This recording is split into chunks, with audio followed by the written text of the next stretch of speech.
Rajitha sister గారు మన సంఘానికి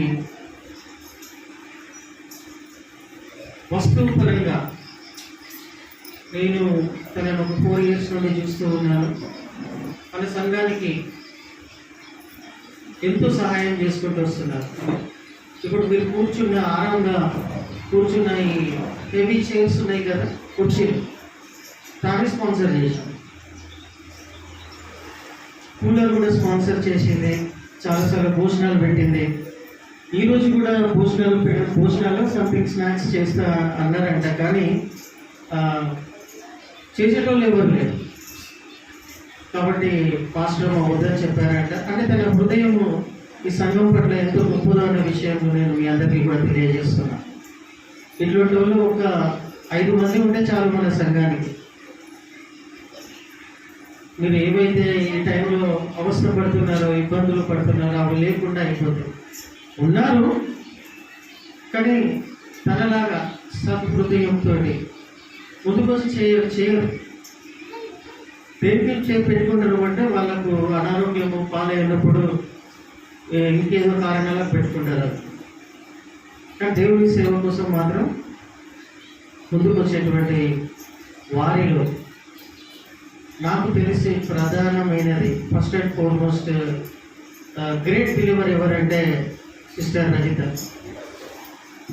అంతేకాకుండా ఎంతో భారంతో అంత దూరం నుండి భూపాలపల్లి నుండి సిద్ధపడి ఇక్కడికి రావాలి అంటే చిన్న విషయం కాదు, సిద్ధపడి. కాబట్టి రజిత సిస్టర్కి మనస్ఫూర్తిగా సంఘం తరఫు నుండి కూడా వందనాలు చెల్లిస్తున్నాను, కృతజ్ఞతలు కూడా తెలియజేస్తున్నాను. ఈ సమయంలో ఎక్కువ సమయం తీసుకోకుండా మనము వాక్యంలోనికి ముందుకు వెళ్దాం. Thank you. Thank you, brother. Thank you, sister, for giving this opportunity. Just I'm speaking the word of third word. ఏంటంటే సిలువలో పలికిన 3వ మాట నేను కొన్ని చెప్తానంటే అవి నాకు కొంచెం చదివి సహాయం చేయగలరు. యోహాను సువార్త 19వ అధ్యాయము 26, 27.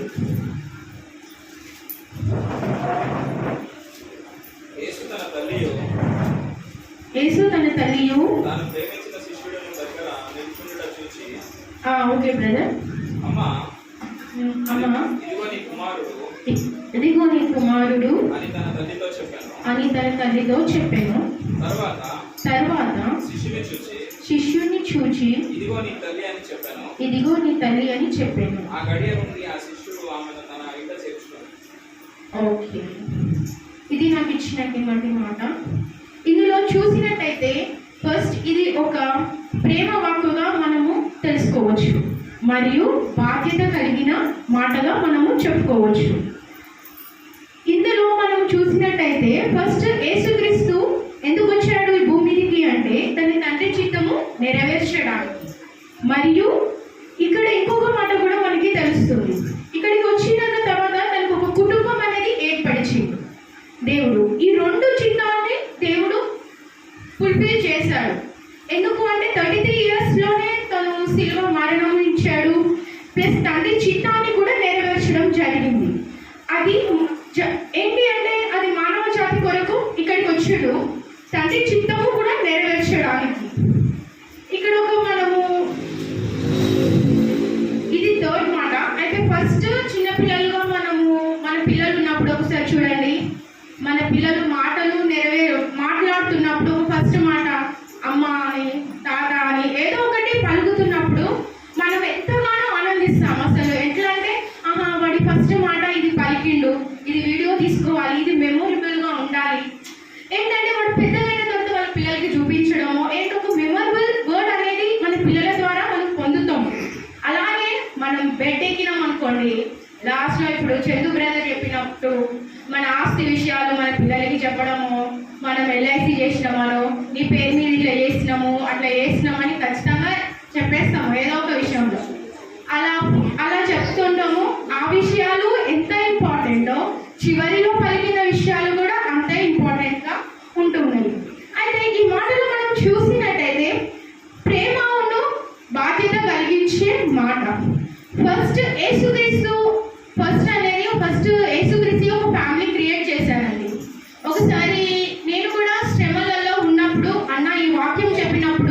నేను ఈ వాక్యం చెప్తున్నప్పుడు నాకు అదే గుర్తుకొచ్చింది. ఆ వర్డ్ నేను తీసుకుంటున్నాను అంటే చెప్పిన వాక్యాన్ని. నేను హాస్పిటలైజ్ అయ్యానండి. ఆ శ్రమలో గుండా నేను చాలా వెళ్ళాను. ఆ శ్రమ నాకు కలిగింది కూడా. ఏంటంటే నేను బిడ్డను పొడగొట్టుకున్నప్పుడు చాలా బాధపడ్డాను, ఎంత ఏడ్చినాను కూడా. ఎందుకు ఈ శ్రమ వచ్చింది నాకు, ఏంటి ఇది శ్రమ వచ్చిందని చాలా ఏడ్చినప్పుడు అన్న హాస్పిటల్కి వచ్చి ఓదార్చారు. అన్న అక్క ఇద్దరు వచ్చారు. అప్పుడు చెప్పిన వాక్యము నాకు చాలా ఓదార్పు ఇచ్చింది. అది ఏంటంటే దేవుడు ఫస్ట్ ఫ్యామిలీని అనేది క్రియేట్ చేశాడు. క్రియేట్ చేసినప్పుడు అన్ని రిలేషన్స్ ని ఇచ్చాడు దేవుడు. కొన్ని కొన్ని మనకు తెలియకుండానే అవి మన నుంచి వేరైపోతాయి. కానీ అప్పుడు మనం ఏమి బాధపడకూడదు. ఎందుకంటే అవి ఇచ్చిన వాడు మనకి ఫుల్ఫిల్ గా ఇచ్చాడు అంటే అది మనతో శాశ్వతంగా ఉండే ప్రేమనిస్తాడు. లేదు అంటే అది తీసేసిందంటే దానికి ఏదో ఒక కారణం ఉంటుంది. ఫస్ట్ ఫ్యామిలీని క్రియేట్ చేసింది యేసుక్రీస్తు. అది ఎవరి ద్వారా అండి? ఏదైనా తోటలో ఆదాము అవ్వ ద్వారా క్రియేట్ చేశాడు. అంతేనా కాదా? అలా ఫ్యామిలీని క్రియేట్ చేసిన దేవుడు తన తల్లి బాధ్యతను నెరవేర్చాడా? నెరవేర్చాడా? Because he is the first creator of the family. తన తల్లి బాధ్యత ఎవరైతే ఫుల్ఫిల్ గా చేస్తారు అని తనకి నమ్మకం కలుగుతుందో తనకి ఆ బాధ్యతను ఇస్తారు. ఇప్పుడు నేను ఒక వర్క్ చేస్తున్నాను, నేను ఒక జాబ్ చేస్తున్నప్పుడు నేను ఒక పని అప్పచెప్పాలి అని ఎవరికన్నా అనుకుంటే ఖచ్చితంగా ఆ పని చేస్తాడు. నాకు నమ్మకమైన వ్యక్తి తను. నేను లేకున్నా కూడా తను అక్కడ చూసి ఆ పరిస్థితిలో ఎట్లున్నా కూడా తను ఫుల్ఫిల్ చేసేస్తాడు అని నమ్మకం ఉన్న వ్యక్తితోనే నేను ఆ పని చేయించడానికి ఇష్టపడతాను. కానీ సగం పని చేసేటోళ్ళకంటే నేను ఎప్పుడూ పని చేయించాను. ఎవరైనా సరే, అది మన పిల్లలైనా సరే, ఏదైనా సరే, ఎవరైనా సరే ఖచ్చితంగా చేస్తారు అని నమ్మే వాళ్ళతోనే మనం పని చేయిస్తాము. అదేవిధంగా అక్కడ చాలా మంది శిష్యులు ఉన్నా కూడా అందరూ వెళ్ళిపోయారు. కానీ అక్కడ మిగిలింది ఒక యోహాను మాత్రమే. యేసుక్రీస్తు తర్వాత మరియమ్మకి పిల్లలు లేరు అంటే ఉన్నారు. కానీ వారికి మాత్రం చెప్పకుండా తన శిష్యుడైన యోహానును మాత్రమే యేసుక్రీస్తు ఎన్నుకున్నాడు. ఎందుకంటే తను నమ్మకమైన వ్యక్తిగా యేసు ప్రభు అనుకున్నాడు. కాబట్టి తనకి తెలుసు దేవుడు హృదయ అంతరంగమును తెలుసుకునే దేవుడు. అంతేనా? అలాగే యోహాను మనసును ఎరిగిన దేవుడు తన తల్లి బాధ్యతను యోహానుకు అప్పగించాడు. అలాగే నిర్గమకాండంలో చూసినట్టయితే 20:12లో 10 ఆజ్ఞలలో ఒకటి నీ తల్లిని నీ తండ్రిని సన్మానించుము అని చెప్పి ఉన్నారు. ఎంతమంది సన్మానిస్తున్నారు? అసలు మా బాబు అయితే చూస్తే 7 years కానీ నేను ఏ అంటే తను మొత్తం అపోజిట్ వర్డ్ గానే చెప్తా ఉంటాడు. నేను చెప్తున్నాను, తన ముందు మాట్లాడడానికి కూడా నాకు భయమే వేస్తుంది. నేను అనుకుంటా పెద్దగైన తర్వాత వీడు ఇంకెట్లుంటాడో ఏమో నాకైతే తెలియదు. కానీ ఇప్పుడైతే ఎవరు ముందట మాట్లాడడానికి కూడా భయం. ఎందుకంటే చిన్న పిల్లలకి ఇప్పటి నుంచి క్రమంగా చెబుతుంటేనే అర్థం అవుతుంటుంది. కానీ నేను పర్సనల్ గా తనతో టైం స్పెండ్ చేసే విధానాన్ని బట్టి తన ముందు ఎలా ఉంటాడో తెలుస్తుంది. అంతేనా కాదా? ఇప్పుడు మన పిల్లల్ని ఏదైనా చేయొద్దు అని కొంచెం పెద్దగైన తర్వాత చెప్పినాం అనుకో, నువ్వేం చదువుకున్నావు మమ్మీ? నేనేం చదువుకున్నా నాకు తెలియదా? నా స్కూల్ ఫ్రెండ్స్ కానీ నా కాలేజ్ ఫ్రెండ్స్ కానీ తెలిసే విధంగా నాకు లేదా? మా వాళ్ళని చూస్తలేమా? నువ్వేమో చెప్తున్నావా? నువ్వేం చదువుకున్నావు అని అంటున్నావు. ఆబ్వియస్లీ నేను కూడా ఒక్కొక్కసారి మా మమ్మీ వాళ్ళు నాకు తెలియదు మమ్మీ నేను జాబ్ చేస్తలేనా అని అంటే ఉంటారు. అది క్యాజువల్ గా మనం తల్లిదండ్రులని అనే మాటలు అలానే అంటూ ఉంటేనే ఉంటాము ప్రతి విషయంలో. తల్లిదండ్రులని నేను అనిపిస్తుంది అట్లా అన్నప్పుడు నాకు అనిపిస్తుంది నాకు కూడా ఒక బాబు ఉన్నాడు కదా, ఫ్యూచర్లో వాడు కూడా నన్ను అట్లా అంటాడేమో అని చాలా భయం వేస్తూ ఉంటుంది కూడా. సో అట్లా మన తల్లిదండ్రులని మనమే ఎప్పుడైనా అలా అనకుండా సరే వాళ్ళు మనకు ఒకటి చెప్తున్నారు కదా, మనం వాళ్ళ మాట వినాలి అని అనుకోవాలి. నెక్స్ట్ ఇంకొకటి ఇలా చూస్తుంటే అమ్మ అనే ఈ థర్డ్ వర్డ్ లో అమ్మ ఇదిగో అన్నప్పుడు యేసుక్రీస్తు యోహాను సువార్తలో ఈ అమ్మ అనే పదాన్ని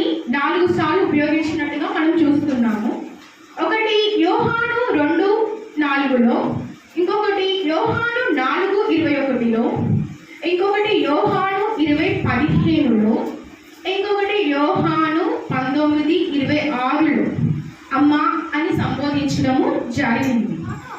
అయితే ఇంకొక విషయంలో ఏంటంటే ఎఫెసీ 6:1-3 ఒకసారి చదవగలుగుతారండి? 6వ అధ్యాయము 1-3. పిల్లలారా ప్రభువునందు మీ తల్లిదండ్రులకు విధేయులై ఉండుడి, ఇది ధర్మమే. ఓకే బ్రదర్, ఓకే స్టార్ట్ ఇక్కడ వరకు. నీకు ఫస్ట్ ఏంటిది? మీ పిల్లలారా మీ ప్రభువునందు మీ తల్లిదండ్రులను విధేయులై ఉండుడి. ఎంతమంది విధేయులై ఉంటున్నారు? ఎవరైనా ఉంటున్నారా? విధేయులై ఉంటున్నారు అని అనుకుంటే వాళ్ళు చాలా అదృష్టవంతులే. తల్లిదండ్రులు చాలా అదృష్టవంతులు. నిజంగా చెప్తున్నారు. నేనైతే ఇప్పుడు ఉన్న పరిస్థితిలో ఆడపిల్లలు కన్నా తల్లిదండ్రులు చాలా అదృష్టవంతులు. ఆడపిల్లలు కన్నా తల్లిదండ్రులే చాలా అదృష్టవంతులు అండి. ఎందుకంటే I'm seeing in Instagram, Facebooks, యూట్యూబ్స్లలో నిజంగా చెప్తున్నాను. చాలా తల్లిదండ్రులు కొంతమంది అప్పుడప్పుడు అనుకుంటారు, అమ్మో అమ్మాయి పుట్టిందా. మా పేరెంట్స్కి మేము ఇద్దరం పుట్టినప్పుడు మా డాడీ అన్నారంట, నీకు ఇద్దరు ఆడపిల్లలేరా అని. అన్న తర్వాత మా మమ్మీ అంటే మా డాడీ ఏం బాధపడలేదు, కానీ పక్కన ఉన్న వాళ్ళు మాత్రం పుషప్ చేస్తున్నారు అన్నమాట. నీకు ఇద్దరు ఆడపిల్లలు పుట్టినారు, నీకు జాబ్ లేదు, ఇద్దరు ఆడపిల్లలు పుట్టినారు, జాబ్ లేదు అంటే మా డాడీ కానీ మా మమ్మీ కానీ ఏం బాధపడలేదు. కానీ వాళ్ళకి అలా ఉంది. కానీ మేము పెరుగుతున్న కొద్దీ, మేము అభివృద్ధిలోకి వచ్చిన కొద్దీ మా కాళ్ళ మీద మేము నిలబడ్డప్పుడు అబ్బా ఇప్పుడు మీ ఇద్దరు ఆడపిల్లలు మంచి జాబ్ చేస్తున్నారే అని అంటున్నారు. చూడండి, నిజం చెప్తున్నాను కదా, ఈ కాలంలో ఎట్లుందంటే పుట్టినప్పుడు ఒకలాగా మాట్లాడారు, మంచిగా పెరిగి ఒక స్టేటస్లో వచ్చినప్పుడు ఇంకొకలాగా మాట్లాడారు. అవే మాటలు అయితే ఏమి లేవు కదా. దేవుడు మార్చాడు కదా. ప్రతి స్థితి నుంచి నిన్ను లేపే దేవుడే కదా. కానీ నువ్వు మాత్రం ఒక శ్రమ కలిగినదంటే చూడండి, దేవుడి దగ్గరికి రాకుండా ఎక్కడికెక్కడికో వెళ్తారు, ఎవరి దగ్గరికో సహాయం చేయడానికి అటు వెళ్తారు, ఇటు వెళ్తారు, వాళ్ళ మాటలు నమ్ముతారు, ఈ మాటలు నమ్ముతారు. కానీ ఎప్పుడైనా నీ తల్లిదండ్రులకి వచ్చి ఇలా వచ్చిందమ్మా మరి నన్ను ఏం చేయాలంటావు ఏంటి అన్నప్పుడు నీ తల్లి మాట విని సరే నీ తల్లి దేవుడి దగ్గరికి వెళ్దాము అని మాట్లాడినప్పుడు నువ్వు వింటావా లేకపోతే వేరే వాళ్ళ దగ్గరికి వెళ్తావా? తల్లిదండ్రుల మాటకు విధేయత చూపించకుండా ఎంతో మంది వెళ్తున్నారు. నిజంగా నేను చూస్తున్నప్పుడు కూడా కొంతమంది పిల్లలు ఎలా ఉంటున్నారంటే అసలు చెప్పడానికి కూడా లేదు, కానీ వంతులు వేసుకుంటూ తల్లిదండ్రులని చూసుకుంటున్నారు. అది చాలా బాధంగా అనిపిస్తుంది.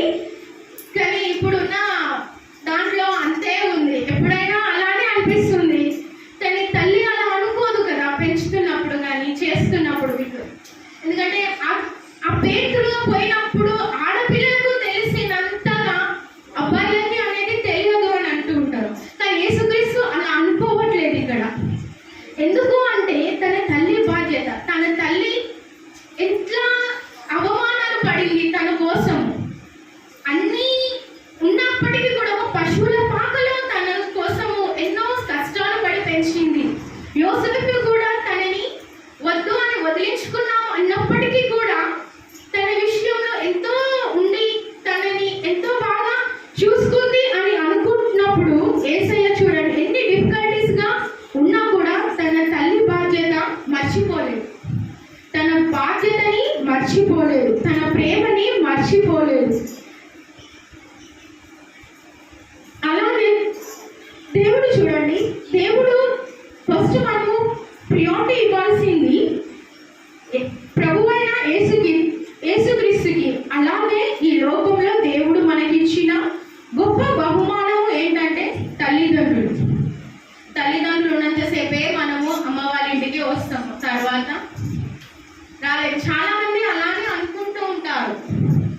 మా మదర్ కూడా అలానే అంటూ ఉంటుంది, ఎప్పుడు చూసినా అలానే అంటుంటుంది. నేనంట ఎందుకు అలా అనుకుంటావు, అలా ఏం ఉండదులే అని అనుకుంటున్నాము. బట్ చాలా మంది రిలేషన్షిప్కి ఈ కాలంలో ఎవరు వాల్యూ ఇవ్వట్లేదు. మదర్కి కానీ పిల్లలకి కానీ అసలు వాల్యూ అనేది తెలియట్లేదండి. ఎంతసేపటికి డబ్బులతోనే పరిగెడుతున్నారు. డబ్బుల విషయంలో ఎంత చేస్తున్నారంటే కొన్ని రిలేషన్షిప్స్ కూడా పాడైపోతున్నాయి. కానీ దేవుడు మనల్ని అలా చేయలేదు.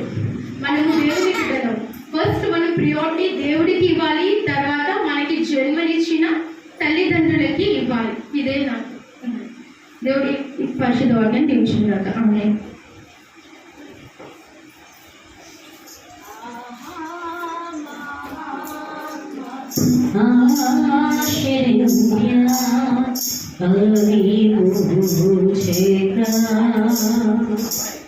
ఆశీర్వాద